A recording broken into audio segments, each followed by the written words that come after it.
Oh, here, take this one. All right. It is 4:20 on the East Coast. So happy 4:20. We are back with another Highbrow Live. Our goal now is to provide a party for an hour.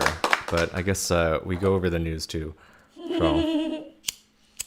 Buddies to smoke out with. So we're going to start off with some good news today to react to. The officers in the George Floyd murder have finally been charged. All four. Well, some people say not enough, but at least it's gotten pushed that Sure. they've been charged with something. But even the one with second-degree murder, they're like, that's not enough. I mean, because we saw it, but absolutely. at least the push has been, But if we can stuff. set a precedent that cops can't get away with this anymore, that's a step in the right direction. So let's take a look at this. System must remove the bad. So this just happened today. Let's take a look at the clip. Or the system must go away. A Fox News alert, Minnesota Senator Amy Klobuchar tweeting moments ago, Minnesota Attorney General Keith Ellison is increasing charges against Derek Chauvin to second degree in George Floyd's murder and also charging the other three officers. This is another important step for justice. So Derek Chauvin was the guy who had his knee on George Floyd's neck, and then there were like other three officers around that didn't do anything else. And so charging three other officers two were actually on him. Oh, okay. Their physical body weight was on him. Yeah, so maybe they get third degree. Maybe not on the neck, but that's because three people couldn't fit on the neck. But the other two were literally on him too. Yeah, so I wonder what the charges for the other three officers will be. We've been hearing from protesters and from the Floyd family. Let's bring in the mayor of St. Paul, Minnesota, Melvin Carter. And Mr. Mayor, I wanted to talk to you about some really remarkable scenes in your city, but let me get your reaction to this breaking news that that Keith Ellison, the Attorney General there, is going to increase the charges against Chauvin and apparently charge the other three officers. Thank you very much. I think that's absolutely critical. Everyone knows that the basic job of a police officer is to help when people are hurting. And so when we look at this video and see Officer Chauvin committing this gross atrocity against humanity, against George Floyd, when we see that video of his murder, there's also a wrongdoing there. I've heard people say the officers who did nothing. That's inaccurate. Those officers assisted, they helped hold him down, they guarded the scene while it was happening, and that's unacceptable as well. All four must be charged. All four must be held accountable for their actions. Do you believe that these additional charges will help the peaceful protesters feel like they have been heard and that justice is on the way, and perhaps help quell the violence as well? I think these charges will help people feel a little bit more that it's possible that maybe someone will be held accountable for George Floyd's murder. But let's be clear, none of this started with George Floyd. We have seen life after life taken. It's just the most recent one. Unarmed, unaggressive men and women whose lives have been taken in just hauntingly disturbing and unacceptable ways definitely over the past 10 years. But let me tell you, even before there were camera phones, my father and my grandfather and his grandfather could tell you about these exact same scenes playing out.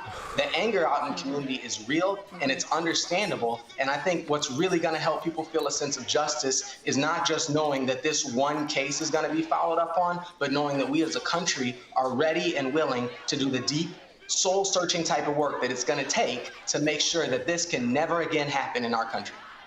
Yeah, I mean, don't lose your humanity. Yeah, because everyone is out on the streets because there's no justice, and the one of the main chants I hear is no justice, no peace. And so if these officers can be held accountable, and if it can set the precedent for all officers to be held accountable for their actions, especially when they're using excessive force. Yeah, like even now they keep getting caught, and it's like, come on, there should be we can start with this and then place protocol. Like it's not like we can't communicate with each other and be like, this is what our cities should do. And there, there are police departments that have really worked hard to work with their communities because of stuff like this. That it got so bad, it was like war. Yeah, this has to send the message that nationwide, all officers are now accountable. Because otherwise, all these people are going to be back out there. Assess. Yeah, then you haven't killed it. It's still in the system, and it's still going to like infect it again somehow.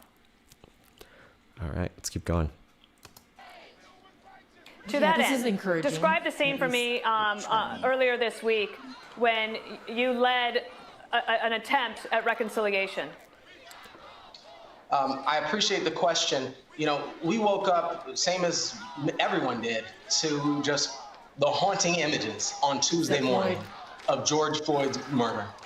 Every member of humanity I know, our police officers, our CEO, our neighborhood activists, my neighbors in my community, look at that video and say that is just unacceptable. We cannot accept that as the status quo of how law enforcement operates in our community. And I think it's important to note that the anger that we've seen around it, that the rage, that this enormous energy that we've seen around it is understandable. And the truth is, feeling angry about that is really the only human response. Unfortunately, there are some who manifested that anger in ways that were destructive and unacceptable and ended up further traumatizing and re-victimizing the same communities that are already traumatized by that video, the same communities that are already traumatized by the history of violent policing in America. We can't do that, but we have to continue this energy. We have to continue to protest. We have to continue to press impatiently to make sure that the focus stays on the facts, that George Floyd should be still alive, that all 4 of those officers responsible for his death must be held accountable in a court of law, and that we have that deep work to do to prevent this from ever happening again in our community. So our call here and nationwide for me is for peace. Let's express our energy in a peaceful way, but not patience. Let's never return to patience. Let's not ask people to sit and wait. Well, yeah, I mean, that's the first step of justice, right? A lot of these people wanted these officers charged, and so let's hope it keeps going. It's like, yeah, I'm like, it's like the perfect storm. I'm glad we couldn't just, okay, they got charged, and then everyone's like kind of exhausted. They have to go back to work, and they have to, just kind of, I think that's how it has progressed this far, because everyone's like, how do we not see this? And it's like, no, we have, and we've heard of it, but it was just always like, oh, okay, they're doing something. But now that we're actually, everyone's watching and we're seeing, and we kind of keep up with it. It's like, what is going on? Like everyone's like, what? Mad or shocked by it. Yeah, I mean, even people I see like on PewDiePie's Instagram, him posting about it, and even our follower, he says social media is going crazy here. He's in the UK, Scotland, I believe. Literally everyone is posting about BLM, and I think New Zealanders, right. And from Korea. the outside looking in, it's like, yeah, black people are human. Like, why don't you guys treat them like regular citizens? They're Americans, right? Well, I think that they're trying to show support the way we showed support for like Hong Kong protesters. No, and I understand that, and it's so easy from the outside looking in to show support for the BLM movement, because it's this has been going on for years. Lopsided. Yeah, how come it's still there? What is going on? We thought we demolished this kind of ideology.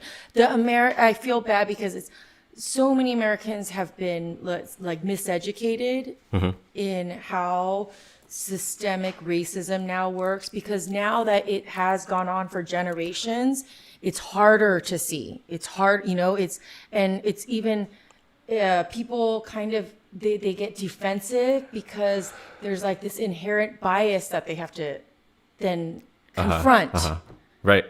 And it's like, I'm not like that. It's like, well, no, we're not. But there's certain things and certain way you think that is allowing to. It's not you we're trying to fix. It's the system, and it's like, or the education, the miseducation of American people. It's like good cops, bad cops. It's like, we're not saying all cops are bad. We're just saying bad cops exist in the system that allows this behavior to go unpunished. Yes, and if you don't take out the bad apples, then the system has become corrupt. If we don't recognize the system's fault, it's like the good cops don't have to get offended for us to have to actually make good changes. Yeah. All right. Well, so Trump recently made a statement about the protesters, even going as far as saying he's going to start mobilizing the military against them. So let's take a look at his. He's thrown his first threats. Yeah, well, I like to take a look at his full quotes because a lot of news outlets like to take him out of context, and so let's just react to the whole what he has to say. We've always got to be at war. Oh, by the way, the intro to this is amazing. Ladies and gentlemen, the President of the United States, Donald J. Trump. It's like a show, like WWF. It's like an NBA. It's like an NBA game. LeBron James. Thank you very much. My fellow Americans, my first and highest duty as president is to defend our great country and the American people. I swore an oath to uphold the laws of our nation, Okay, uphold and that is Minnesota exactly state law. No what capital I will punishment. do.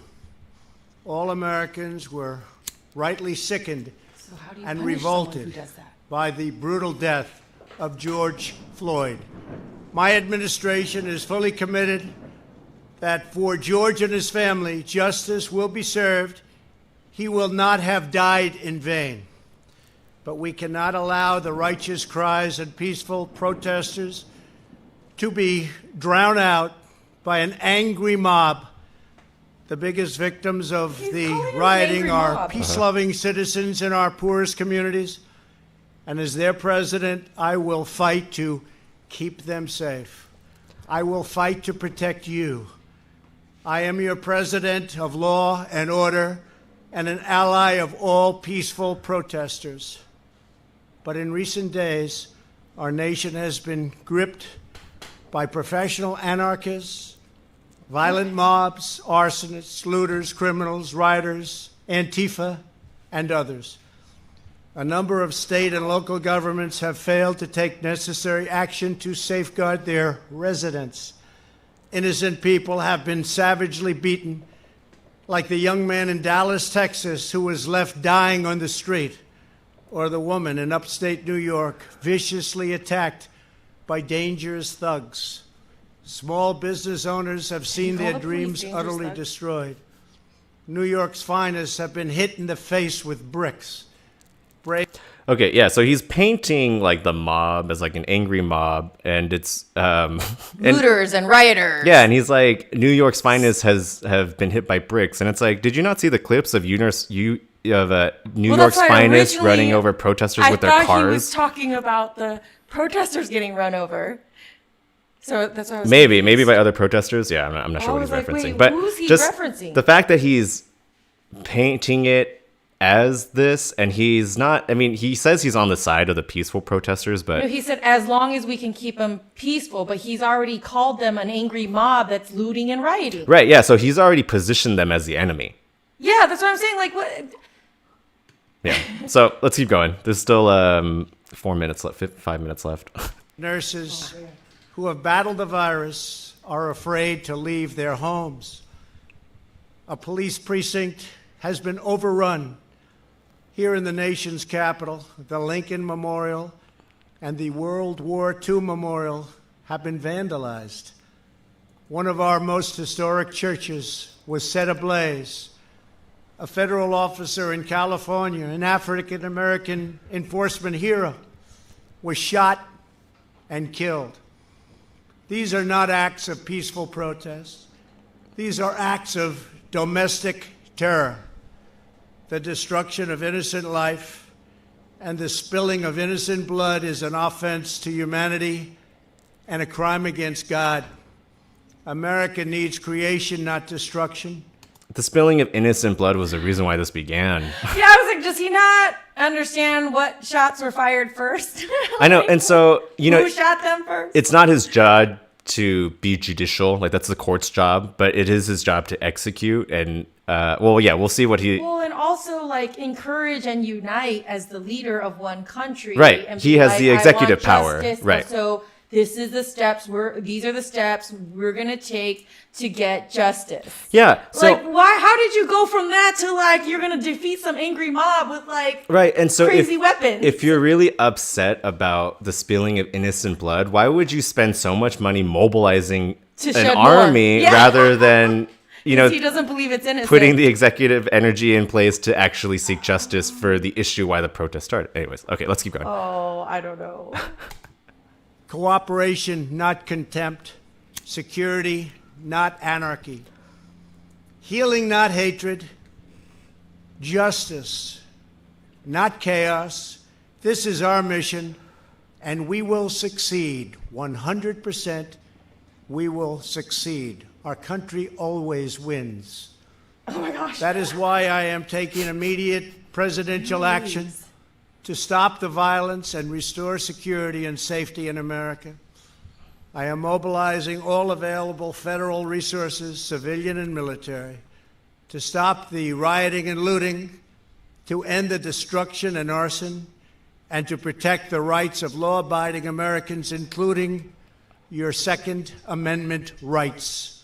Therefore, the following measures are going into effect immediately. First, we are ending the riots and lawlessness that has spread throughout our country. We will end it now. Today, I have strongly recommended to every governor to deploy the National Guard in sufficient numbers that we dominate the streets. Mayors and governors must establish an overwhelming law enforcement presence until the violence has been quelled.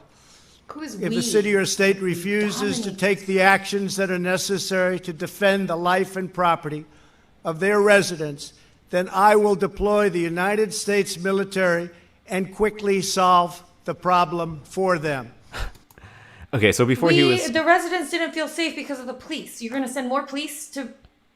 Well, also, it was interesting when he said with local and civilian support, and the Second Amendment rights is like the right to bear arms. So I know. it's like, He's are like, you you're inciting telling you to put... civilians to go against the protesters? I mean, obviously... No, arm themselves. Right, and obviously you can defend your business and like your home, but the way he's talking about dominating like the protests and like letting all the governors know that, you know, the National Guard is at their disposal, it's like, how do you plan on solving this? Just by force? Yeah, he said he wants to for justice, and it's like, okay, how is this the real? How? I don't understand his response. Yeah. All right, let's keep going. Maybe this is why I don't watch him too much.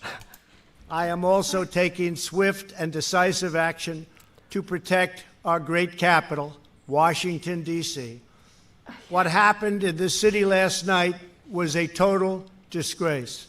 As we speak, I am dispatching thousands and thousands of heavily armed soldiers, military personnel, and law enforcement officers to stop the rioting, looting, vandalism, assaults, and the wanton destruction of property. Today? Yeah. Or today or yesterday. This morning? Oh. Man, We it's already like have the National Guard in LA. What's he saying? 3 months. It's like 2 months ago we didn't have enough like testing and like PPE, and now we all of a sudden have the money. Yeah, we couldn't equip our doctors to fight a real pandemic, and yet we have enough. How much? What to fight? Fight who? Wait, what?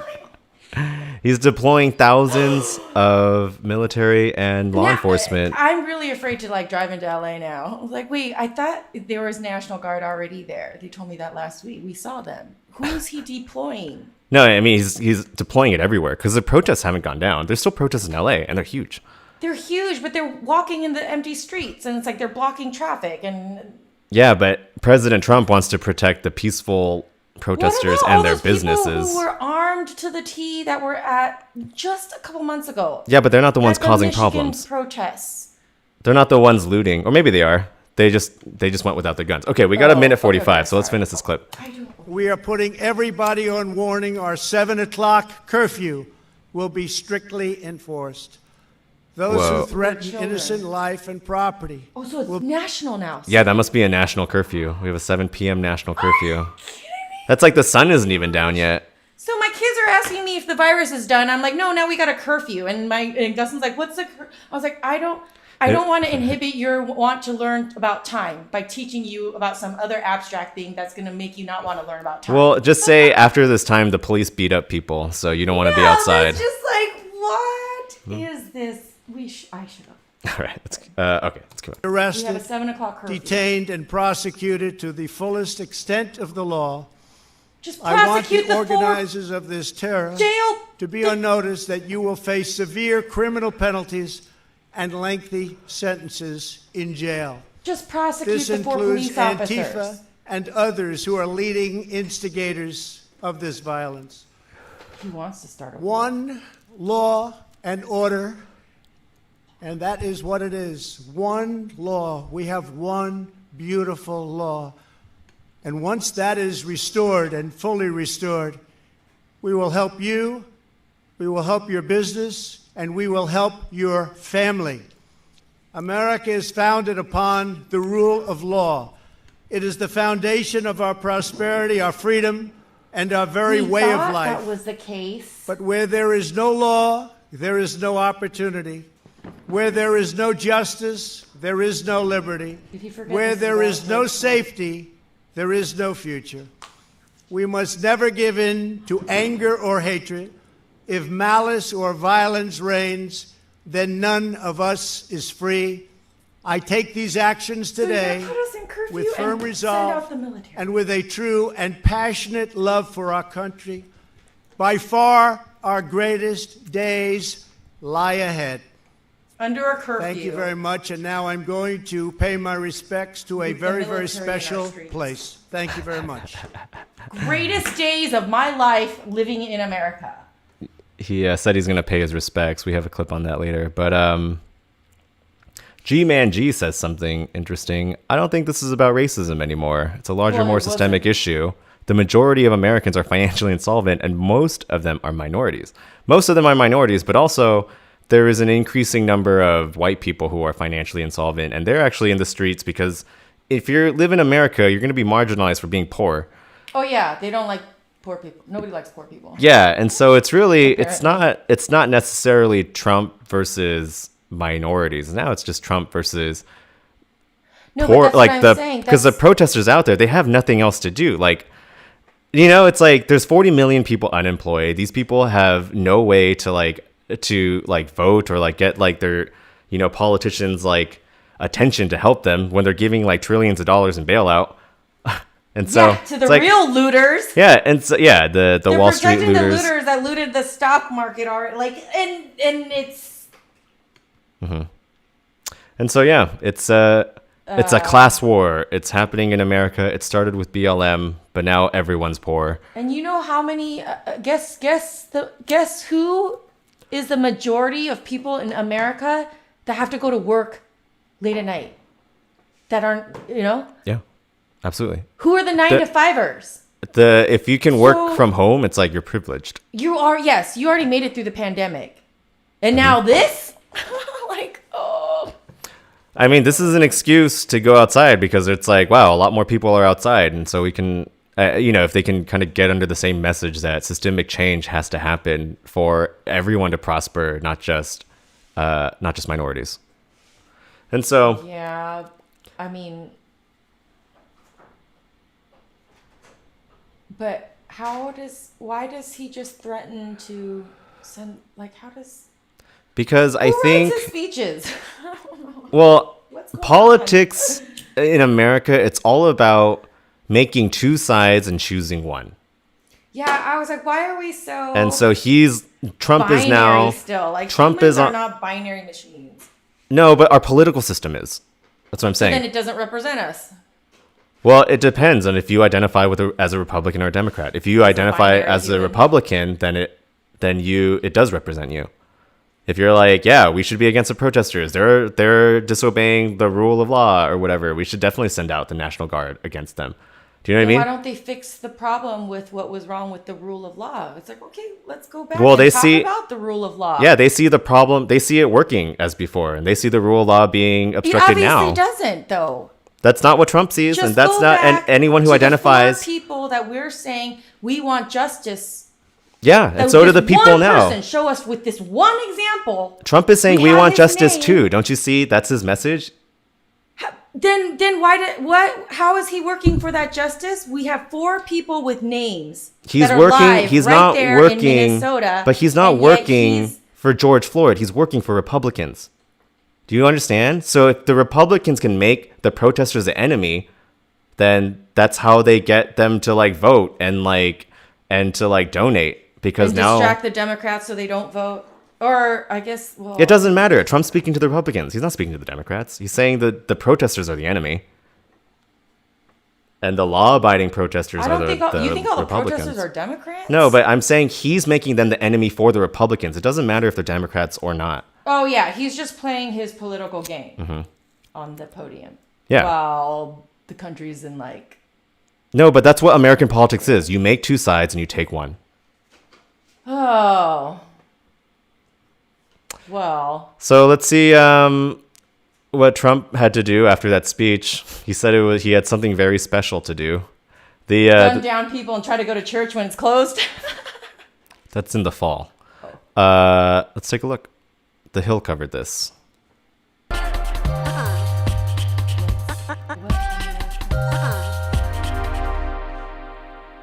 I went down to just cover the protests around the White House. Washington, D.C. was put under a curfew for 7 p.m. I got down there about 6:30 or so, and about 6:45, there was several hundred protesters still right around Lafayette Park. All of a sudden, without any warning whatsoever, the police started moving on the crowd, and they fired what looked like tear gas. I did see some people pouring water on their eyes. I didn't smell any of the tear gas myself, and I think the Trump campaign is disputing that, but it looked like tear gas. There's definitely smoke what bombs else would it and be? flashbangs, really Fog loud machines? explosions, Smoke fireworks, machine- and yeah. smoke I filling just the want to party streets. with y'all. So Want to burn my car? I had Dancing. assumed at that point that this was an effort to clear the streets for Washington's 7 p.m. curfew, but it didn't turn out to be the case. President Trump was giving a speech in the Rose Garden while this was all going on, where he was talking about the need for mayors and governors around the country to crack down on some of the violence and vandalism and looting that we've seen. But as it turns out, the effort was to clear the street around Lafayette Park so that Trump could walk through Lafayette Park to St. John's Church, the historic Episcopalian church near the White House that presidents for decades have gone to services there. And unfortunately, vandals or arsonists, I guess, had set fire to part of that church during the protests on Sunday night, and the president wanted to go take a photo there in front of the church, holding up his Bible, or a Bible, in His front Bible, of the church, a Bible. which turns out to be the reason why they had been so aggressively clearing the streets. So, I didn't know that when I was experiencing that. I thought that it was to clear the streets for curfew, and I found out after the fact that it was in fact so that he could have that photo op in front of the church. So a lot of people are very angry about it. And So basically, Including the Reverend Robert Fisher. He was Yeah. like, are you kidding me? so basically, there were a bunch of protesters. He set a curfew. They cleared them out early, and they thought it was because of the curfew, but it was so he could take a photo op in front of a church. And so I don't know if Trump really strikes anyone as particularly religious. And so it's This guy reprimanded him. He's the Reverend of the church. yeah. So let's His see. response to him was Let's see why idiot. he did something like this. we've even heard some religious leaders speak out about it today, saying that they found out about it, through the media, seeing the photo op take place. So obviously a pretty controversial move at a pretty tense moment of protests nationwide. So it says some view Trump's actions last night as a play to his religious base. According to 2016 exit polls, more religious voters supported Donald Trump over Hillary Clinton. Yeah, that makes sense. Wow. Let's see. White, born again, or evangelical Christian? Yes, 80% towards Trump and no 34 to Trump. Wow, it's a pretty big significant percentage. Wow. And so in all of these categories, if you break down, I guess, Protestant, Catholic, Mormon, they all favor Trump. I guess that's just Republicans generally. It seems like Christians are more Republican than Democratic or conservative. I guess. And so it's how Are often they? do you attend religious services? More, weekly or more, 55% Trump. And then monthly, 49% Trump, whereas Clinton voters are about 47 or 41 and 47. I thought Orange County was like that just because it was Orange County, but maybe it is like just nationwide that religious people are Or conservative. I mean, conservative Christians people are conservative very in religious. politics. Yeah. Recently, Trump has pushed to reopen churches, deeming them essential businesses. Who's gonna do all the funerals? Trump demands governors to allow churches to open. Should churches They be need treated to hurry up and bury people. like They all died essential from the business pandemic and now the allowed police. to remain? Sorry, I couldn't read that one sorry, because you were talking. Aren't all our cemeteries and stuff in the churches? Like, isn't that another problem? Burying the people that are I don't dying, think people are buried burying in the churches. people. Burying. Yeah, usually little graveyards and stuff are mostly near churches. Mm-hmm. And they do all those funeral services that. Yeah, so apparently this is a really hot topic. I guess for his base, should churches be treated like essential businesses? And so 57% disagree. They should be treated In like our non-essential work, in businesses. some recent polls that we've conducted and other polls that we've essential seen, for what?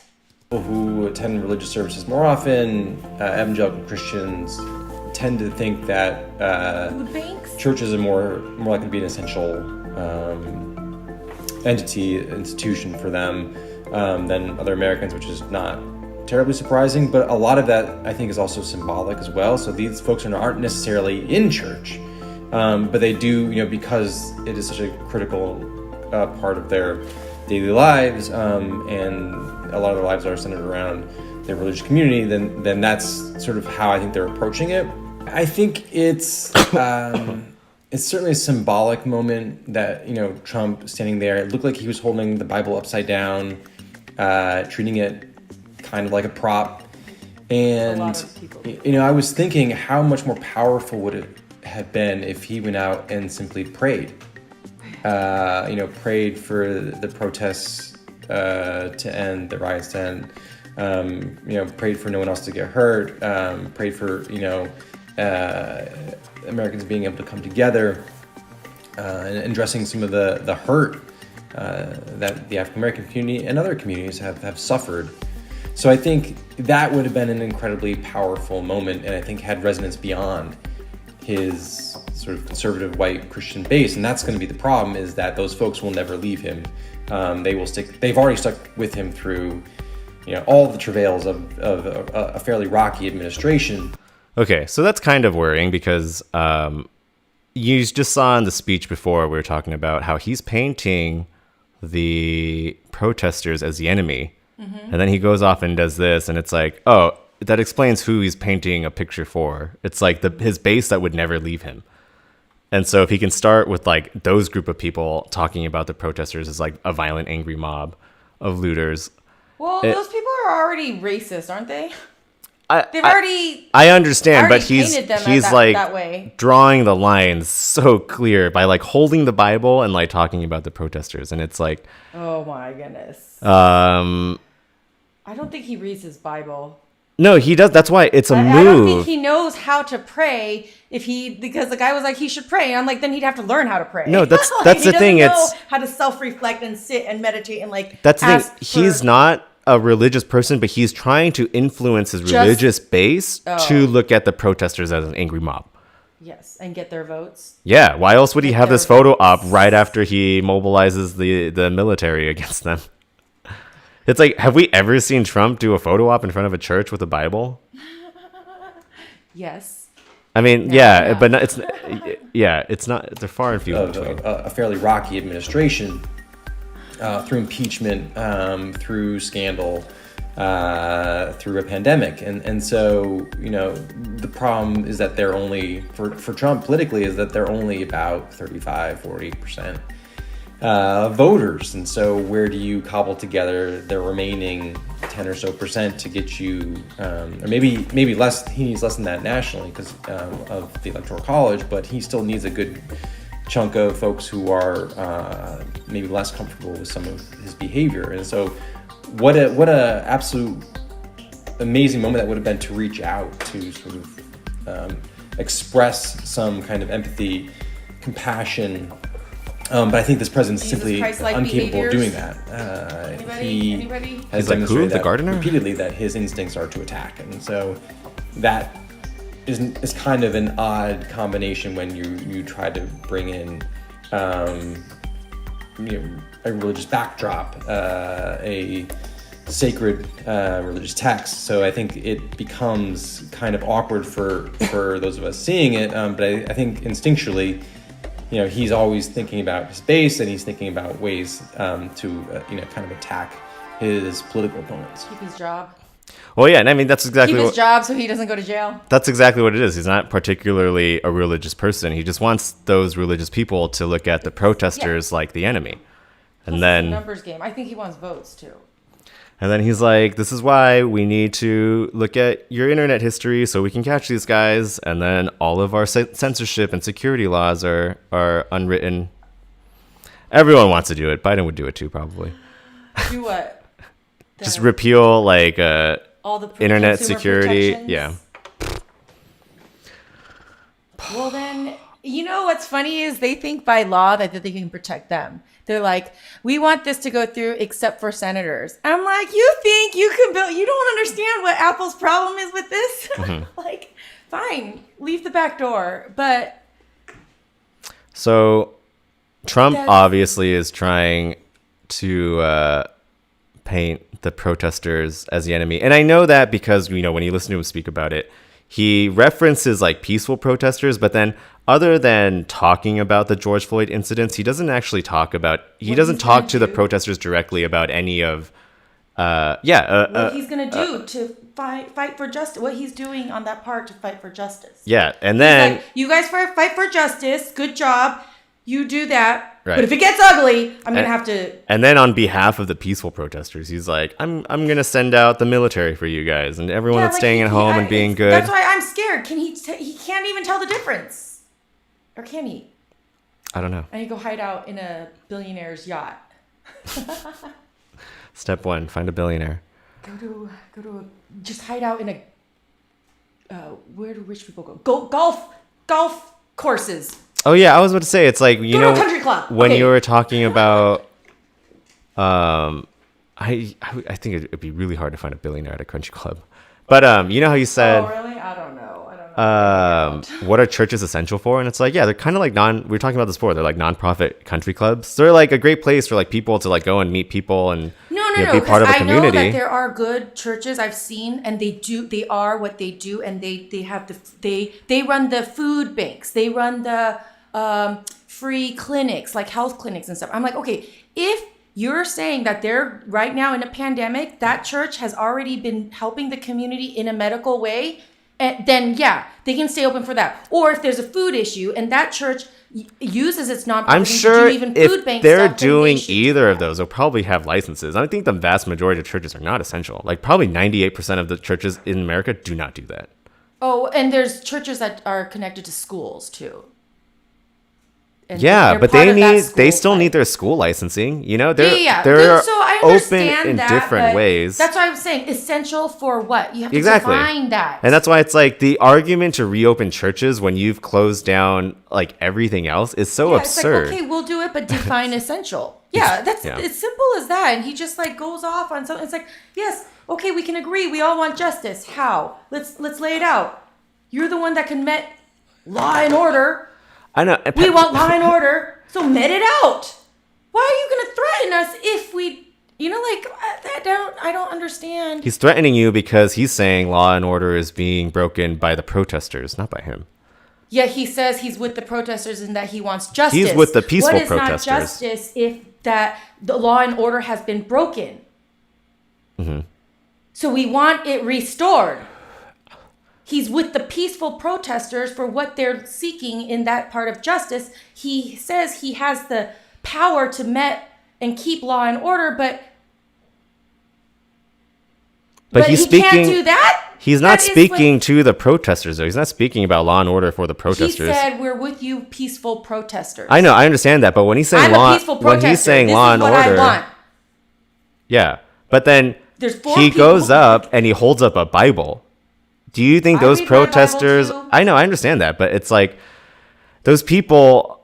He's trying to influence them to think that the law and order that's being broken is by the protesters, not by the police. The unruly police. No, he's not. Yeah, he's And then he sending sends more out law the enforcement police, out and then there. They throw tear gas, and then all of a sudden the peaceful protesters come rioters. Yeah. So let's see what other politicians are doing for the protesters, because it kind of seems like there's not a lot of support. We covered, of course, here stunning developments as President Trump announced he may invoke the Insurrection Act in order to send the military into American cities over the objections of local officials. At the same time, we watched on a split screen while peaceful protesters had tear gas and rubber bullets and flashbang grenades shot at them in order to push them out of Lafayette Park there by the White House, all so that the president could walk across the street to St. John's Church, hold up a Bible in what was a very bizarre and awkward photo shoot. Well, the Democrats are starting to come out with their response to that. Nancy Pelosi in particular. Let's listen to what she had to say. She's a Democrat. Last night when I saw the president hold up the Bible, I was thinking of so many things in the Bible Oh that my would gosh. in terms of the humanity of all people. And I'll give him a Bible quiz. I'll be like, you guys get my vote if you can answer my Bible quiz. They both can't do it, but it's like they're playing the same game. You know, she's like, you can hold the Bible, I'll hold the Bible, I'll even talk about it. It's like you don't care. Oh my goodness. You're just doing it to grab. Just to get those votes. I'm like, what happened? I thought, No. what happened to American Christians I thought they were supposed to be the educated ones. The ones that are skeptical and critically think. Like, that's what spirituality was supposed to bring to the American people. What happened? I know. There was a lot of things America was supposed to be. Let's keep going with this clip because it's pretty funny. And I was thinking about time. You know, time is such the most important commodity. The most important commodity, the most finite of all commodities. The time it takes to make the change necessary. And it's long overdue time for us to make some of that change that people were calling out for. How long have you been in your position? How long? How many years, Mrs., have you been in your position? She sounds like a college student who is trying to improvise his way through like a public speaking class. Yeah. She's like a beginner or something. The most important thing we have is time. It's finite, and I'm holding a Bible, and vote her out, people. yeah. Does anyone know how to vote yet? She has a challenger. Okay, let's keep going. I'm just gonna vote them all out. Oh wait, there's So only she two goes sides? on to sit down and read the Bible. And that was her, I mean, look, we've covered so many times that the clap, right? The ripping of the speech. I don't have and her other various sort of theatrical shows of resistance. Meanwhile, she hasn't offered a single legislative act that could deal with the grievances of the protesters. Meanwhile, if we, go back to some of our coverage from last week, I believe it was, she was fighting to give President Trump more FISA surveillance tools, which of course helped him pass his giant military budget. So okay, so everything that she does against Trump is what Crystal Ball is saying. Is everything she does against Trump, which is like this Bible stunt, the ripping up his, his thing. It was when it comes down to it, they're just working together. She like approves this FISA thing. I think that's for like surveillance. She approves his military budget. And she's the other side of the coin. So Trump is the executive branch. She's a Republican. Nancy Pelosi is the head of the House of Congress, which is the legislative branch, and she hasn't handled any legislation for like the protesters. And so what Crystal Ball is saying is like, who are you actually talking to? It's like, you're not on the protester side. You're just doing this all for show. It is a show. She's the other side of the coin, and she has to keep her value. That's why they go so well together. Mm-hmm. It's such an awesome shit show, guys. This is why they love it, because they can keep up with each other. Yeah, and so the value of them goes up, and whoever they're representing. That's what I'm saying. Bank. So Republicans, Democrats, no one really cares about the protesters in our political system, it seems like. So let's keep going. Once again, we see this sort of like fake rhetorical resistance, while you have been one of the key parts of handing President Trump a lot of the powers that he has at this point. Yeah, and I just think it shows the sheer performative nature of so much of this that you see, I think, right and left, frankly, right? I mean, everybody is trying to virtue signal towards whichever group that they're trying to go at. And it just, the entire idea of, having a better Bible photo op than Trump, what is that on a very substantive level, right? Like, I read from the Bible, unlike Trump. It's like, what? Like, what are you trying to get across here, right? I mean, it just shows you just the sheer silliness in which resides so much of her resistance, ripping up the thing, doing the claim, calling him obese on national television, just these little dunks, which, look, on a substantive level, as you point out, if you actually disagree with him like you do, then there probably should be like an action by the House to, like, I don't know, maybe they would censor him or something. I don't want to see it, but like. Yeah, that's the weird thing about the Pelosi Bible thing. She didn't actually talk about him mobilizing the military against the protesters. So it's like, oh, okay, you have no problem with that. You just have an issue with he held his Bible upside down. No, she's just like, look it over here. It's like American Politics is a poorly produced daytime TV show. Well, it just shows that she understands what you understood, who they were. No, but that's the thing. It's like they're vying to. That's the sad thing. It's like who's no one's watching their show. No one's on the protesters' side. She's like, you set the military against them. All right. Here's more budget to make sure they stay safe. Yeah, you want $1 billion more dollars? Keep their Kevlar suits all safe, even though they're the only ones shooting rounds. We need to give them more rubber rounds. All right, let's keep going. That's something I would do if I was in the opposition. You don't see anything like that happening.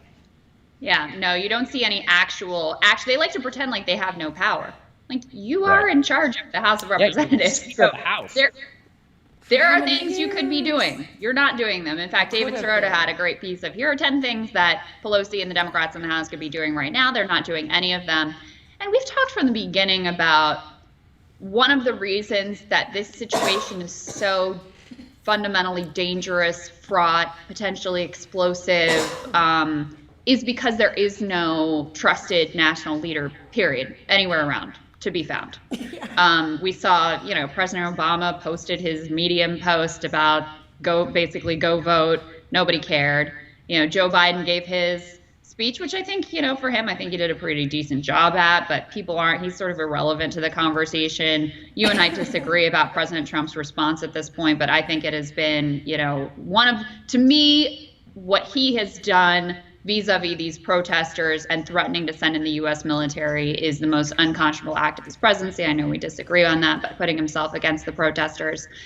And another potential leader do you think it's because no one takes him seriously anymore? No, I don't think it's that. I think if he has an enemy, then he has a scapegoat. With this whole COVID-19 thing, he's been getting a lot of blame. Oh, yeah. For everything. Yeah, it was like China, and then it's the pandemic, and then it's the people who don't want to open up the economy, and then it's the... Yeah, and all of a sudden, a big group of protesters start looting, and now he has a way to deflect the blame of the current issues of today towards them. It's like, well, we don't even have to go that far. We just go just even this one point. How about you? How do you have so much power to do so much stuff, and then no power, like she said, on the other side, no power to do anything. And it's like, well, because they're fine with what Trump's doing. They want to. Maybe he doesn't have the power. Well, no, because the more he does against the protesters, the more the Democrats can use that too. You know, they're going to use it both ways. They're going to Oh, say yeah. the protesters are violent, but then they're also going to be like, look what Trump's doing towards these peaceful protesters. So it's like, yeah, of course she's fine with it. Let's keep going. We still have 3 minutes on this clip. Certainly a leader of the national activists on the left who, you know, had a large voice in terms of economic and social justice in this country is Bernie Sanders. And frankly, he hasn't been much, you know, hasn't really been anywhere to be found either. Been sending out some tweets. He says American people are sick and tired of police abuse without consequences. Congress must end qualified immunity now so that police can be held accountable for wrongdoing just like everybody else. So what she said was like, there hasn't really been a national leader for this movement, for the protester movement. And it's sad because it's like, even Bernie Sanders, a guy that we all kind of would hope for, that has inspired a lot of people to start getting interested in politics, especially with like social justice. Like, he's going as far as tweets, which is like, you know, which is this one, but you don't really see him engaging the protests in a way that like gives them actionable steps. Mm-hmm. And that's Of what to do. It's like, you're in the system, you know how we can move the system to make it more just, you know, but no one's telling them how and what to do. And it's like, wait, fine. It's like, just even starting with some of these cases, it's not like it's an idea that these people, it's like, quite literally, there are so many names of people who have been murdered through police brutality, and it's like, I guess to them they're like, how are we gonna fix it all? You know, but the thing maybe is, that's the thing. They're scared because they're like, how are we gonna fix it all? It's like, just can you show on one case? Even if you were motivated just by like politics, like you were a politician that was trying to gain leverage, wouldn't you think that a bunch of people like in the streets and like with international support, don't you think that would be a movement to try to capitalize on? And it's not, and no politician has really stepped up. Maybe, you know, That's why I was like, who's in charge? No one. The police? I mean, they're in charge on the other side, but in terms of like the protests, there isn't really like, there's kind of like a lot of. Who's in charge of like, not of the protests. Oh. Of what? The government, of our government. It's represented by a bunch of representatives. And so, like, Bernie Sanders, AOC, Nancy Pelosi, Donald Trump, they all represent. But if they don't represent the protesters, what do they represent? Exactly. No one represents the protesters. They'll go as far as talking about it, but no one's talking to them, or no one's trying to lead them or give them actionable steps. What do they represent is all I need to know. Because do I want to be governed by that? Yeah, they're donors. Okay, let's keep going. Still 3 minutes left. Good idea. I'm down with that. Let's do it. But we haven't really seen him stepping out to these protests. We haven't seen him stepping into that role of national leader at a time when we really could use. He's one of the most trusted politicians in the country. You know, lefty and right. He is one of the most trusted because he has such a record of honesty over a long career, even when it was uncomfortable. And we don't really see him trying to step into that role right now. No, I mean, he's very weak and impotent, largely since he folded his campaign. You know, honestly, I think he had to get a heart stint during this run, and I think it really COVID is still a serious threat. You know, honestly, if he became president and he really tried to do the things he did, I think he would die. It's just so stressful of a job. Like, you see, like, George Bush and Barack Obama, like, when they first got into office and then when they left office, in 8 years' time, how much it looked like they aged, like, 20. Like, you know, like, Bernie Sanders has, Bernie Sanders has, like, grandkids. And I'm sure, like, he's at a stage in his life where he actually wants to retire. Yeah, he's worked his entire life. Like, I've been trying to fight this. We see pictures of him in college doing this kind of stuff. There's really no way that American people can get him voted in. So I feel like, well, if he doesn't make the Democratic nomination, well, he's not going to run independent. Yeah, and so I feel like it's to call him weak and impotent is kind of like, it's like, yeah, but he's also old and tired. is what I wanted to say. It is weak, and that's the same thing, though. Sure.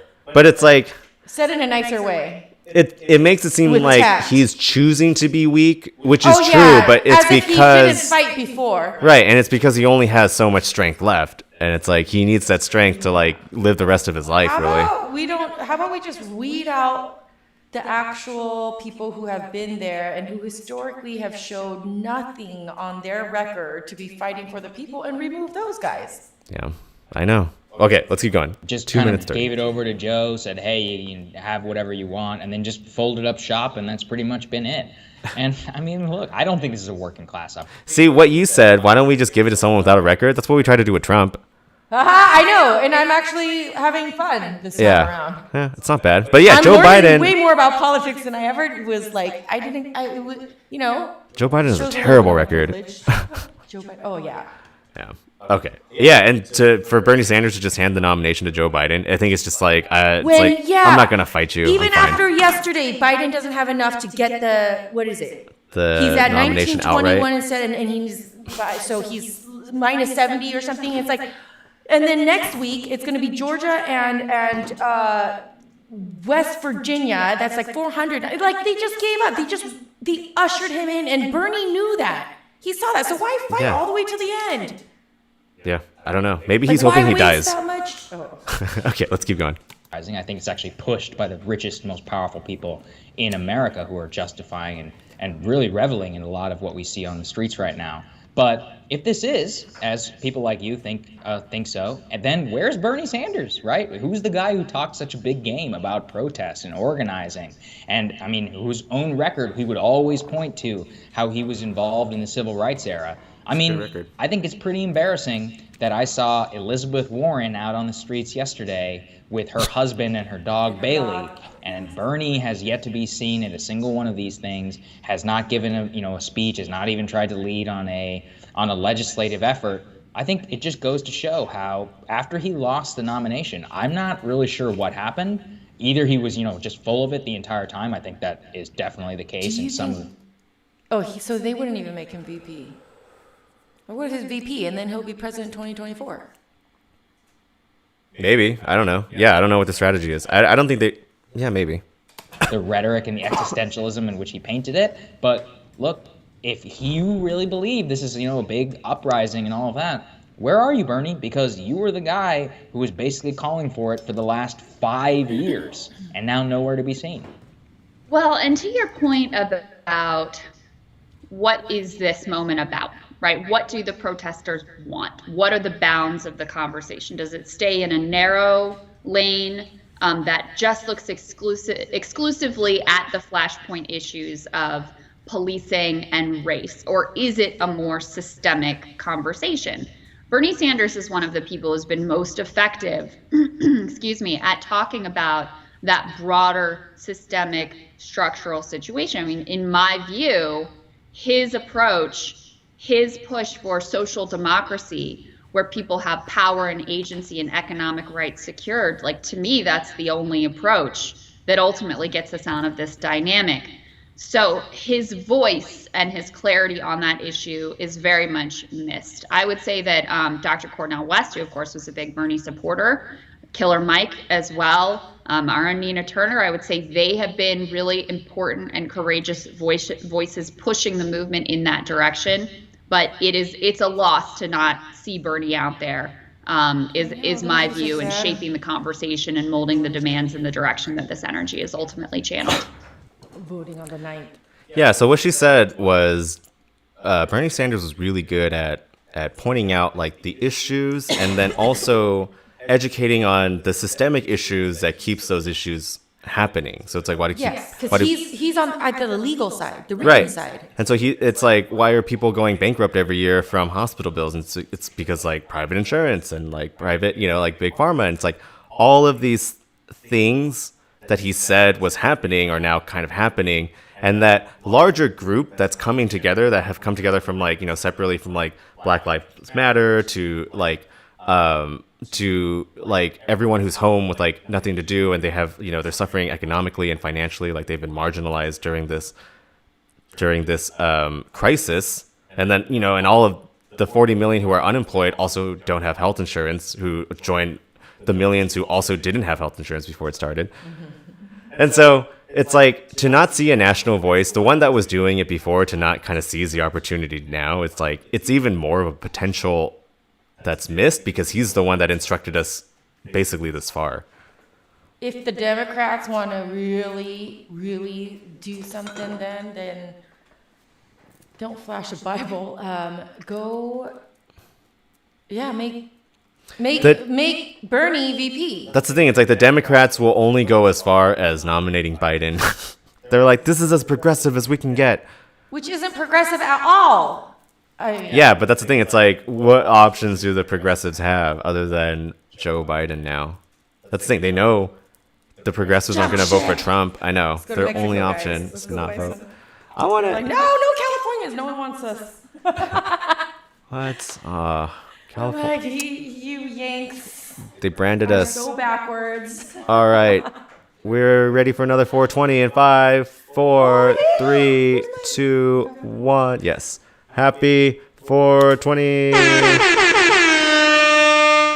What time zone is this? Now, Central. Oh, wait. Mountain? No, Mountain I think Is is the- the 3:30. So I'm pretty sure it's Central. All right. Or Louisville? Is Louisville, Kentucky? No, that's Eastern. Who's over there? New Orleans? Chicago? Well, wherever you are, Oh my goodness. Oh yeah, that's not really good news, but it's 420 somewhere. race That's the wars point. have started in Chicago, and it's ugly. But stay safe. 2020. What a- United we stand, guys. Black and brown, stand together. Chicago, come on. No, just if you're human, we stand together. That's Well, I know, you but their war I right wish- now is like almost gang-ish Yeah. with the kingpins and the Latino kingpins in the black communities, and it's like You know, in they're some trying to, like, places- gun each other down. In some places, I think in the UK somewhere, there's violence against Catholics and Protestants. Oh yeah, that war It's- is still going on. Yeah. There's like religious war still in the middle. Like I yeah, know, it's like you there's- take a step back from anything. You're like, aren't you guys the same? I know, but I'm pointing to like right now where in cities like, they're you really guys- it's like we can name the groups and be like, come on. You guys How- both the both leaders of follow those groups need Jesus. to get their stuff together, unite, and figure out a way to like because no one wants that war, do they? Maybe people just want war. Americans want war.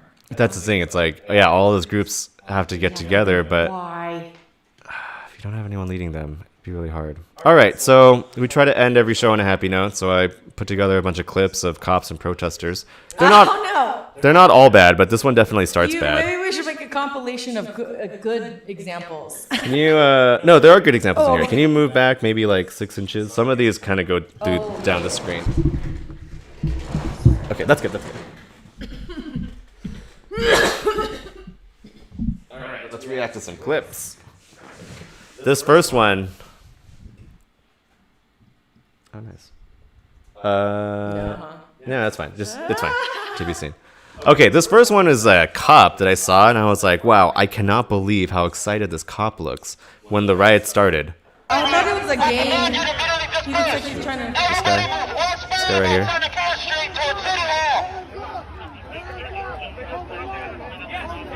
Oh my gosh. He's like trigger. What's it called? Trigger happy. How did the other policemen not notice him? Be like, you need to go sit at the desk. Yeah, so you look at this guy again.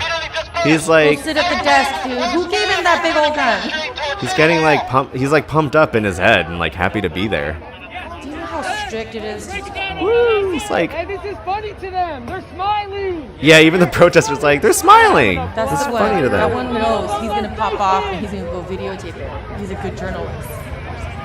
This is in San Jose, California, by the way. So this is where Silicon Valley Oh, is. this is where all my friends are like, no cops are good cops. I'm like, oh, what happened in San Jose? He comes back. Oh, okay. He's this guy. He's this guy right here. Oh my God, he's saying F yeah. He's so pumped up. Oh my God. To shoot somebody. Let's rewind that. Go get him a video game. Oh my God. Oh my God. He's so pumped to be there. It's a This is why protest. San Jose people tell me no cops. No Okay. cops are good cops. They're like adamant about that. So I bet you they got beaten by them. unfortunately, we have another clip of this guy. So let's take a look at that. The end. He got to finally pop off. No one put him. There he is again. This is later. I don't know if it's the same guy recording because I had to find this clip separately. So some guy yells "F you" at him. gosh! and he shoots him. And they put him in the back. Why did they give him a gun? Those So, yeah. cops knew. Yeah, so I think they knew, and they tried to keep him back there. See, the front guys don't even have guns; they just have batons. They gave him a gun. Okay, just one more time, because you can see him aiming through the cops. So it's like This is what my black friends told me when we got in trouble one time. And they're like, don't set him off. And I was like, what the hell do you mean? They're cops. They're like, don't say anything to set him off. Like, no matter how angry, that you have to be the one that's chill. And it's like, wait, I thought the cops are the ones that's supposed to be chill. okay, yeah. So Right? And then, they get shot like this. And by the way, we're not. I don't want to. I'm not going over these clips because I think all cops are bad. I'm just going over these clips because if you're a protester out there, you have to understand what some of these cops will do to you, whether you're a peaceful protester or not. Wear helmets and goggles. So That's this what Hong guy, Kong protester said. yeah, but Helmets so and this goggles. guy, he's not even like. So if you're a cop, to justify excessive force, you have to feel like your life is in threat. And this guy has other cops in front of him. Yeah, He's wearing two rows a of helmet, goggles. He has his gun and his belt full of stuff. And so it's like even if you're not threatening to the cop, they might go off on you like this. And that's the unfortunate. Someone thing. said "fuck you." Yeah, That's what it. they're gonna say. I'm like, Yeah. you can't hear that. Like, And let it go? You are scared for your life because someone said that. Yeah. No, I mean, yeah, that was You his need entire to quit, justification. buddy. You need to quit. That was his entire justification for shooting them with the That's rubber not your bullet. I'm assuming. career. Take the gun away from him. All right. Well, let's see. Let's see another clip. Oh man, this is. I know my kids want to shoot guns too. I'm like, okay, first we're gonna learn about safety. Second, we're gonna learn about what you're allowed to shoot. Like all that stuff you teach anyone who's gonna handle a gun. Oh yeah, this guy has definitely taken all of those safety courses. You have to. You have to be well trained to use a gun as a cop in America. I thought they thoroughly Especially in San Jose. psychologically tested these dudes. I'm not trying to defend them. I'm coming back with all the arguments I've been given of why the system works. And I was told that they are psychologically vetted for this stuff. Well, it's a huge system, It's like our education system. It's like, yeah, they're good public schools, but they're also really bad public schools. Yeah. Okay, let's keep going. There's another cop clip, not with this guy. I need like a dab, guys. All right. This one doesn't have sound, but Roof this Korean cop jeans are coming out This cop rips off this guy's mask. and sprays him with pepper Yeah. spray. So we'll rewind it really quick. So he comes, I haven't seen it. I'm just rips guessing. off his mask, and he Oh my pepper goodness. sprays him in the Is this face. in Mexico? No, Oh, it's wait, here. sorry. Police. Yeah. Yeah, it would say This is- policia. So this guy, look, all of these people have their hands up. Yeah, so they can arrest him. They're not Even even this arrested. guy. They can get their paddy wagons out and push them in. That's what they do with protesters. They put them in jail. So he has his hands up. He pushes him, and then he Oh, because just he put his straight up- hands down. That's what he's No. gonna say. That's his defense. He's like, the guy put his hands down. Anyways, okay. That's what he's gonna say. You know how those things are written up? Why Yeah. did you spray him? His complaint is this. No, I said hands up, and his hands went down. He knows it doesn't matter because there I are was so told many before that cops they out. Don't ever put your hands down. Yeah, there's a lot of Don't put your hands protesters that'll have their hands up, but it's like, no, I'm pretty sure he ripped off his mask first. That's what I'm saying. He ripped off his mask first, and then usually it's he put his hands down. Don't ever drop your hands. That's if you watch the videos, when people say this stuff has gone down, that's when they'll shoot. Anyways, yeah, that's when he shot his pepper spray. What? That's ridiculous. All right. Ridiculous. This one doesn't have a name on it, so let's just take a look at this one. Okay. Oh, the cops are also shooting new, and these are Which this one, the blinded, she got blinded in her left eye. Permanently blinded. this is a news channel with like a big broadcast camera. This isn't some like YouTuber. Who are they aiming They're shooting at them with paintballs. It looks like. Now he's shooting at the photographer. Like directly at us. Directly. Why are they doing that? Pepper sprayed one of their own Do they senators not know after that he ID'd obviously himself. They see the camera. Well, this is weird because it's like they're journalists and cops know they can be filmed in public by anyone. But embassy.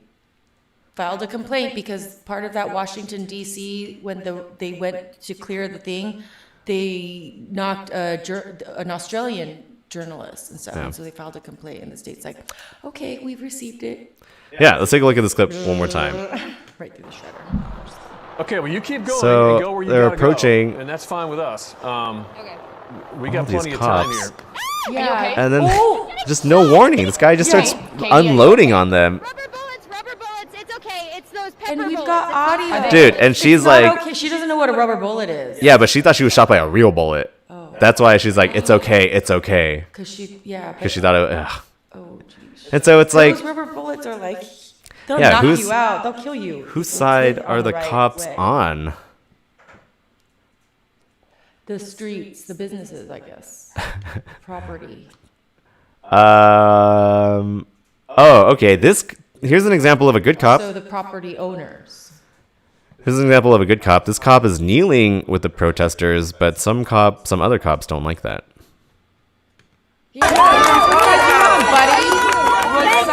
Yeah, all right. This cop kneeling, good guy cop.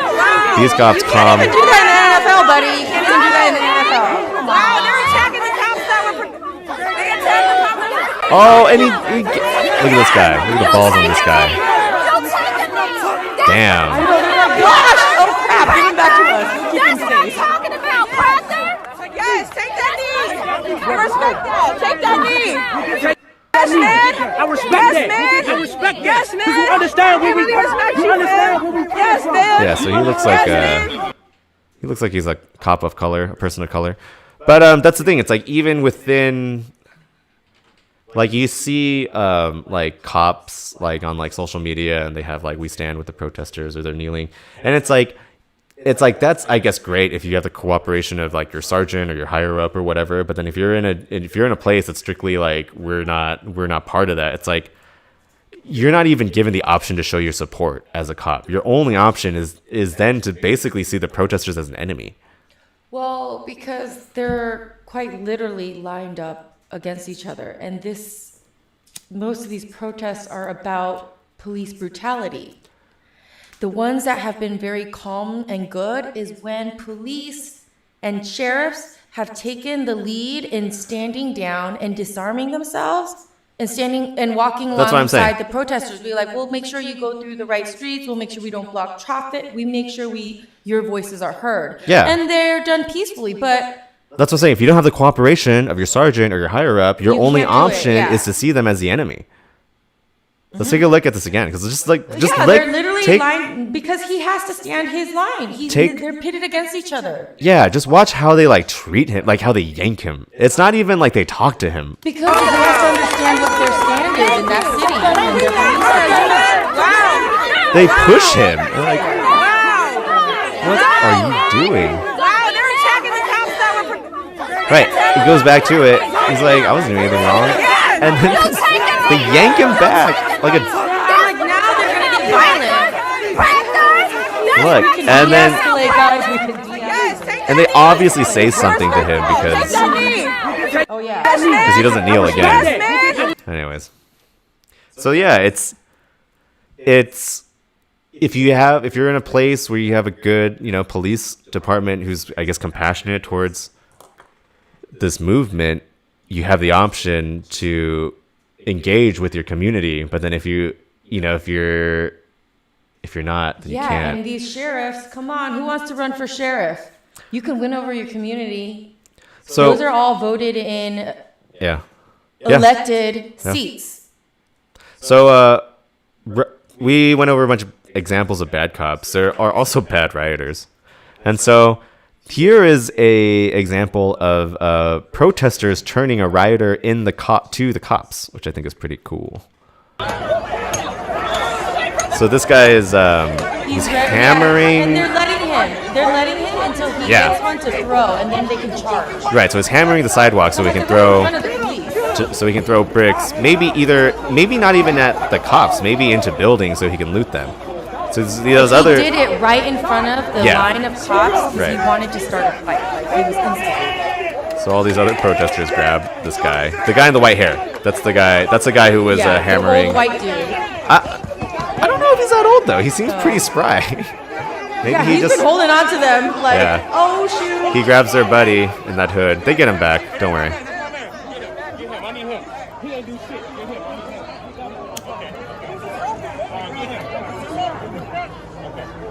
Let's watch it again. Yeah, but it's, the police are like literally. I think the police were trying to pepper spray him. There's 20 something feet coming at him away. Oh, I'm like, I know they can't in the break beginning. line. Yeah, so if you see the spray in the Yeah, beginning, yeah. I think that's from the police line. And the rest of the crew knows, oh, he's gonna start something. Right. Well, the cops are like, "Can you please stop him? That's like, it's not helping your cause." Because they can't. They're not supposed to break the line unless it gets violent, I think. And then they have to push the floor. Or they're organized. Yeah. To stop really bad rioting. So. Wow. Yeah, and then he tries to escape, and all these guys just Yeah, they're grab like, him. hell no. So this is the beautiful thing. I hope we see more cooperation between protesters and police because, I mean, that's really the way to end police brutality is a more cooperation between civilians and police. Just see humans the same way you see policemen. Police are like new police. They're in it to be really like to help. They want to help their community. They want to make a difference. Like or they were kids and they remember a cop helping them, or like. Yeah, cops should be shouldn't be scared of them. Rewarding job. I guess there's too many depraved people out there. Okay, Well, they so don't shoot a gun. the last clip we have is from George Floyd's hometown. They had a really nice tribute to him. People got to walk with his family. Yeah. So and with the cooperation of the police, which is nice to see.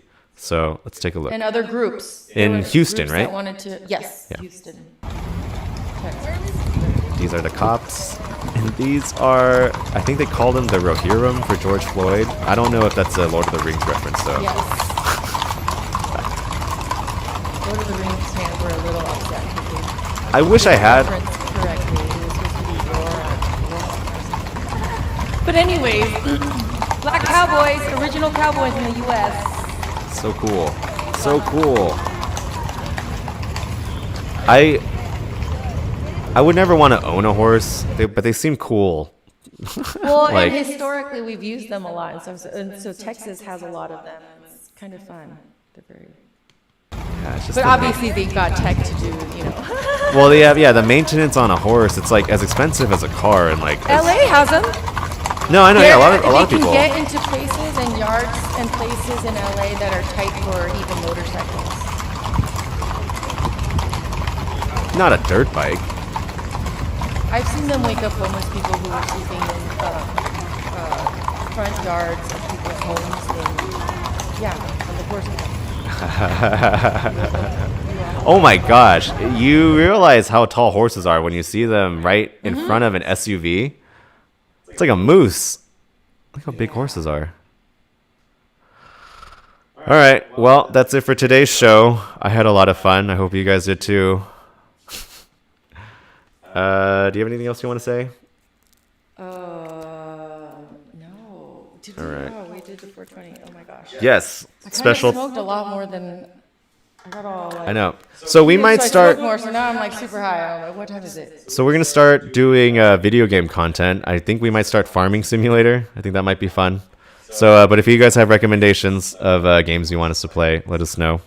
What is farming? Oh, okay. It's exactly what it sounds like. You play as a farmer. It looks fun. It was free on the PS4 last month. I might just start farming regularly. Though. I know. So this will be a good time to learn. Oh, okay. Okay.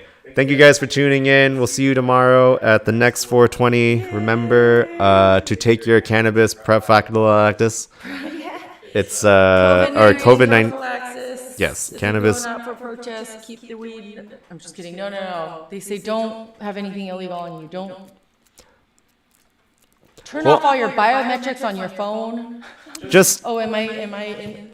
calm down. We're just helping saying protesters. cannabis is a COVID-19 prevention. Medicine. Yes, and it's worked no so cure far. for me. I haven't gotten coronavirus.